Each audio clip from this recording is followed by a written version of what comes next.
देखिए, हर कोई आज एक दिली तकलीफ और दर्द को महसूस करेगा जो भारत के संविधान और भारत के डाइवर्सिटी, भाईचारगी, प्लुरलिज्म पर जिस किसी को आज भी अटूट भरोसा है और यकीन है,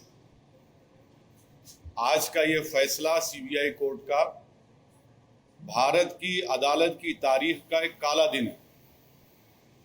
और मैं इसलिए कहता हूं क्योंकि सुप्रीम कोर्ट ने 9 नवंबर को जो सिविल डिस्प्यूट के मुकदमे का फैसला दिया था, जजमेंट में सुप्रीम कोर्ट ने कहा था, अंग्रेजी में कहता हूं कि सुप्रीम कोर्ट ने कहा था कि it is an egregious violation of rule of law. और सुप्रीम कोर्ट ने यह भी कहा था कि ये calculated act of destroying a public place of worship. अब मैं ये समझने से कासिर हूं कि अगर सुप्रीम कोर्ट ये कहता है कि egregious violation of rule of law, तो क्या कोई जादू से मस्जिद को शहीद कर दिया गया था 6 दिसंबर को? क्या कोई जादू से वहां पर 28 और 29 दिसंबर की रात 49 में मूर्तियां रखी गई थी? क्या कोई जादू से उसके ताले खोले गए थे जब राजीव गांधी प्राइम मिनिस्टर थे? इसीलिए मैं ये कहता हूं कि सुप्रीम कोर्ट ने जो बात कही उसके बरखिलाफ आज ये जजमेंट आया है। और ये मैं कहने पर मजबूर हूं कि violence page for you politically. अगर आप वायलेंस करेंगे तो आपको मिल जाएगा, क्योंकि आप अंदाजा लगाइए कि अडवाणी की रथ यात्रा जहां कहीं भी भारत में गई, वहां पर खूनरेजी हुई, मासूम लोगों का कत्ल हुआ, जायदादें जलाई गई, खानदान उजड़ गए, बर्बाद हुए। और आज ये फैसला आता है सीबीआई कोर्ट का जिसमें कहते हैं कि वो स्पॉन्टेनियस नहीं था। तो हम ये जानना चाहते हैं कि भाई साहब, ये कितने दिन, कितने महीने लगेंगे प्रिपरेशन के लिए ताकि वो स्पॉन्टेनियस ना हो? आप बताइए ना, कितने दिन, कितने महीने लगेंगे स्पॉन्टेनियस ना हो? क्या ये बात सच नहीं है कि उमा भारती ने कहा था कि एक धक्का और दो, बाबरी मस्जिद तोड़ दो? क्या दुनिया ने नहीं देखा कि जब बाबरी मस्जिद शहीद हो रही थी तो मिठाइयां बांटे जा रहे थे? अडवाणी, मुरली मनोहर जोशी, उमा भारती, ये सब लोग तो मिठाई खा रहे थे, खुशियां मना रहे थे। कैसा ये फैसले पे आज आ जाती है आप? आखिर पैगाम क्या देना चाह रहे आप?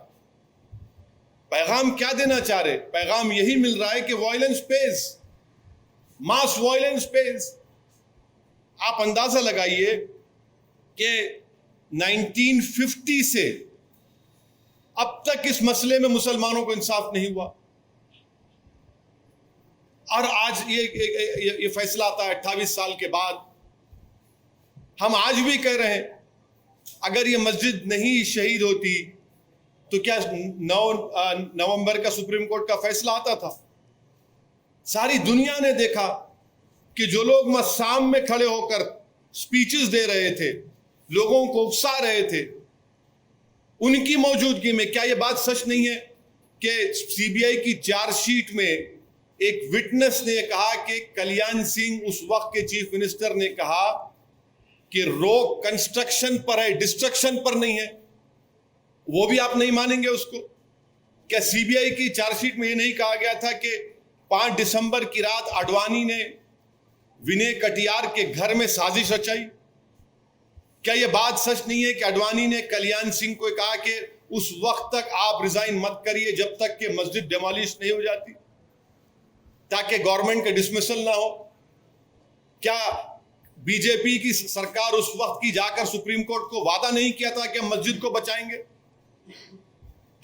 ये फैसला, मुझे कहना पड़ेगा कि ये judgement satisfies the collective consciousness of Hindutva and its followers and its ideology. ये जजमेंट का यही है।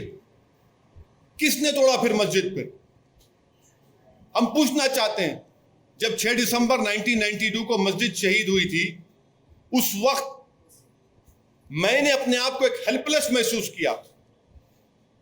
मैंने अपने आप को अपने लिए एक ह्यूमिलिएशन समझा कि मैं अपनी एक अब शर्म महसूस हुई कि मैं अपनी मस्जिद को बचा नहीं सक रहा हूं, और आज आप ऐसा फैसला देते हैं। तो फिर आखिर इतना सब जो इन्वेस्टिगेशन हुआ, कैसा क्या हुआ? एक और बात आपको समझने की जरूरत है कि आडवाणी को हाईएस्ट सिविलियन अवार्ड दिया गया बीजेपी गवर्नमेंट तरफ से, एक्यूज हैं। तभी हमने कहा था कि देखो, मैं प्रेस कॉन्फ्रेंस में कहा था कि आडवाणी को ये हाईएस्ट सिविलियन अवार्ड दिया जा रहा है। आज उसका नतीजा हम देख रहे हैं।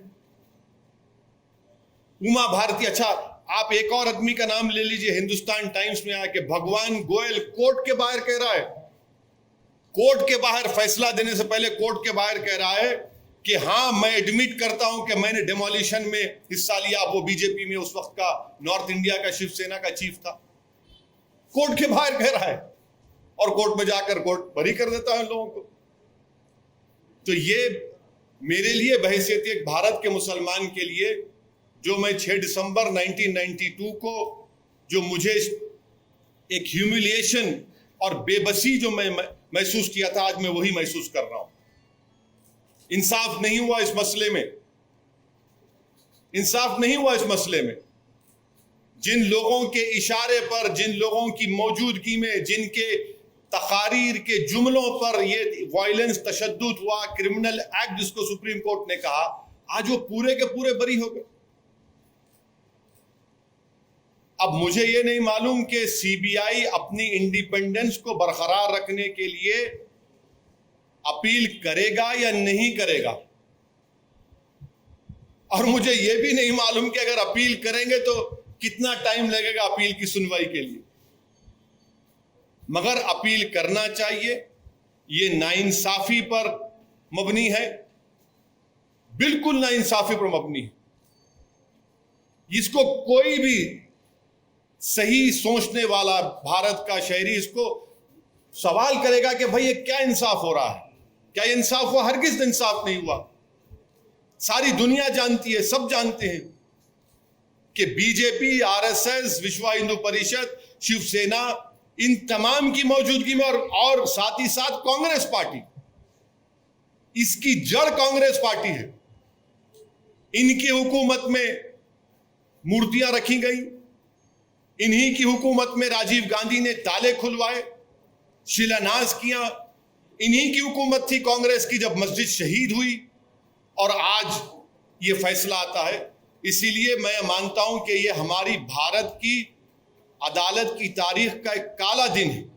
Well, we'll have to read the judgment, because I really feel embarrassed and ashamed that all those media people who bravely and boldly came to the court and told that we are the eyewitness, we have seen. Those police officers who were discharging their duty of protecting Mr. Advani and other BJP leaders, they gave their evidence that yes, this was a pre-planned demolition. I really feel sorry for them that the courts have not even accepted their statements. ಇನ್ನು ನೀವು A to Z ಚಾನಲ್ಗೆ subscribe ಆಗದೇ ಇದ್ರೆ ಈ ಕೂಡಲೇ subscribe button ಅನ್ನು click ಮಾಡಿ ಹಾಗೂ ದಿನನಿತ್ಯ ಅಪ್ಡೇಟ್ಗಳಿಗಾಗಿ ಬೆಲ್ ಐಕಾನ್ ಅನ್ನು ಪ್ರೆಸ್ ಮಾಡಿ.